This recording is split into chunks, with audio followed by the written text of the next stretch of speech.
ஆலயங்களில் விசேஷங்கள் நடக்கும் இல்லையா, அந்த காலகட்டங்களில் நீங்கள் போயிட்டு அந்த கும்பத்திற்கு செய்யக்கூடிய அந்த செலவினங்களை நீங்கள் ஏற்றுக்கொண்டாலும் அது முடியும், அந்த மாதிரியும் செய்ய முடியும். இந்த சுக்கிரதசை சுக்கிர புத்தியில் அந்த வீட்டில் கூட நீங்கள் பூர்ண கும்பம் செய்து வைத்து அதுக்கு பூஜையெல்லாம் போட்டிங்கன்னா ரொம்ப நல்லது. இதுதான் கொஞ்சம் வசதியாக வருவாங்கன்றது தான் இதோட கருத்து. அந்த மாதிரி நம்மளால் செய்ய முடியலன்னா நம்ம என்ன செய்யலாம்னா, ஆலயங்களுக்கு அன்னதானம் கொடுப்பதோ அல்லது கைங்கரியம் கோயிலில் போய் நம்ம கைங்கரியம் செய்கிறது, வேலை செஞ்சு கொடுக்குறதா, எது வேணாலும். ஆனால் நீங்கள் நிச்சயமாக அதை கட்டாயமாக செய்ய வேண்டிய ஒரு. அனைவருக்கும் என் இனிய காலை வணக்கங்கள். என்னுடைய பதிவுகளை தொடர்ந்து கேட்டு வரும் அனைவருக்கும் என்னுடைய மனமார்ந்த நன்றிகளை தெரிவித்துக் கொள்கிறேன். இன்றைய பஞ்சாங்கம் பார்ப்போம். இன்றைய தேதி 14ஆம் தேதி 11ஆம் மாதம் 2025 வெள்ளிக்கிழமை, தமிழ் மாதம் ஐப்பசி. இன்றைய சூரிய உதயம் 7:02க்கு, சூரிய அஸ்தமனம் 6:52க்கு. இன்றைய திதி தேய்பிறை தசமி. தேய்பிறை தசமி முடியும் நேரம் ஆங்கில தேதியின் முறைப்படி 15ஆம் தேதி அதிகாலை 3:20க்கு முடிவடைந்து ஏகாதசி ஆரம்பமாகும். இன்றைய நட்சத்திரம் பூரம். பூரம் நட்சத்திரம் முடியும் நேரம் இன்று இரவு 11:50க்கு. அதன் பிறகு உத்திரம் ஆரம்பமாகும். இன்றைய யோகம் சித்த யோகம். நல்ல நேரம் காலை 7:01 8:30 வரை. அதன் பிறகு மாலை வேளையில் 5:53 6:52 வரை.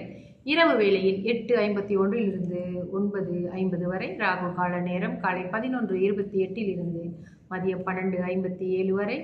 யமகண்ட நேரம் மதியம் 3:54 மாலை 5:54 வரை. கூலிகன் காலை 8:30 9:59 வரை. சந்திராஸ்தம ராசி மகர ராசி அன்பர்களுக்கு இன்று சந்திராஸ்தமம். இவர்களுக்கு நாளை, அதாவது 15ஆம் தேதி காலை 6:21க்கு சந்திராஸ்தமம் முடிவடையும்.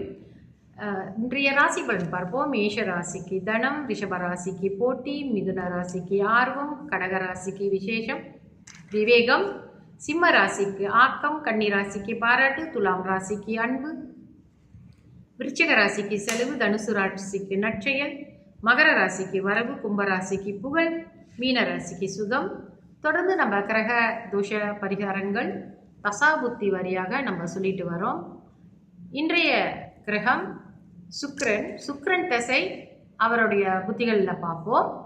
சுக்கிர தசை சுக்கிர புத்தி பூர்ண கும்ப தானம். பூர்ண கும்ப தானம்னா நீங்கள் ஆலயங்களில் முக்கியமான விசேஷமான பூஜைகள்லாம் கும்பம் செஞ்சு வச்சுருப்பாங்களே, அந்த மாதிரி அந்த பூர்ண கும்பம் செய்து அந்த ஆலயங்களுக்கு நீங்கள் கொடுக்கணும், தானமாக கொடுக்கணும். அப்படி முடியல அப்படின்னு சொன்னாக்கா, ஆலயங்களில் விசேஷங்கள் நடக்கும் இல்லையா, அந்த காலகட்டங்களில் நீங்கள் போயிட்டு அந்த கும்பத்திற்கு செய்யக்கூடிய அந்த செலவினங்களை நீங்கள் ஏற்றுக்கொண்டாலும் அது முடியும், அந்த மாதிரியும் செய்ய முடியும்.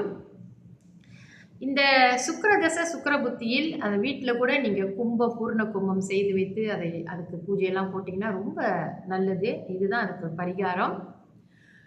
சுக்கிரதசை சூரிய புத்தியில் பார்த்தீங்கன்னா சூரிய நமஸ்காரம். இது சூரிய நமஸ்காரம் செய்யாதவர்கள் கட்டாயமாக செய்ய வேண்டும். அப்படி ஏற்கனவே நீங்கள் செஞ்சுக்கிட்டு இருந்தீங்கன்னா ஒரு 5 நிமிஷம் நீங்கள் சூரிய நமஸ்காரம் பண்ணுறீங்கன்னா கொஞ்சம் டைமை 10 நிமிஷமாக மாற்றிக்கங்க. சுக்கிரதசை சந்திர புத்தியில் கௌரி பூஜை.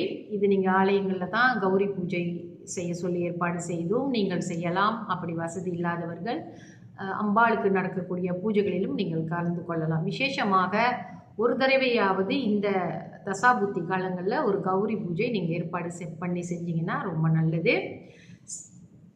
சுக்கிரதசை செவ்வாய் புத்தியில் பார்த்தீங்கன்னா கந்த பூஜை அர்ச்சனை செய்யணும், பூஜா அர்ச்சனை. அப்போ அந்த மாதிரி கந்தருக்கு முருகனுக்கு பூஜை செய்து அர்ச்சனை செய்வது மிக உத்தமமானது. சுக்கிரதசை ராகு புத்தியில் கௌரி பூஜை. சுக்கிரதசை குரு புத்தியில் சரஸ்கர நாமார்ச்சனை, ருத்ர ஜபம். அதாவது குருவுக்கு சரஸ்கர நாமார்ச்சனை செய்யலாம், தட்சிணாமூர்த்திக்கு ருத்ர ஜபமும் செய்யலாம். இவையெல்லாம் நம்ம செய்யக்கூடிய விதங்களாக தான் இருக்குது. சுக்கிரதசை சனி புத்தியில் எருமை தானம்னு சொல்லியிருக்கிறாங்க. அப்போ நான் சொன்ன மாதிரி நீங்கள் ஆலயங்களுக்கு உங்களால் உகந்த கைங்கரியங்களை கொஞ்சம் செஞ்சுட்டு வாங்க, தானங்கள் செய்யுங்க, அன்னதானங்கள் செய்யுங்க. சுக்கிரதசை கேது புத்தியில் ஆடு தானம்னு இருக்குது. ஆனாலும் ஆடு தானம் செய்ய முடிஞ்சவர்கள் ஆடு தானம் செய்யலாம். அதாவது ஏழை எளியவர்களுக்கு இந்த ஒரு ஆடு நீங்கள் வாங்கி கொடுத்தா அதை வச்சு அவங்க பொழைப்பாங்க, இன்னும் கொஞ்சம் வசதியாக வருவாங்கன்றது தான் இதோட கருத்து. அந்த மாதிரி நம்மளால் செய்ய முடியலன்னா நம்ம என்ன செய்யலாம்னா, ஆலயங்களுக்கு அன்னதானம் கொடுப்பதோ அல்லது கைங்கரியம் கோயிலில் போய் நம்ம கைங்கரியம் செய்கிறது, வேலை செஞ்சு கொடுக்குறதா, எது வேணாலும். ஆனால் நீங்கள் நிச்சயமாக அதை கட்டாயமாக செய்ய வேண்டிய ஒரு நிலை தான். ஏன்னா சுக்கிரதசை கேது புத்தின்னு கொஞ்சம் கஷ்டமாக தான் இருக்கும்.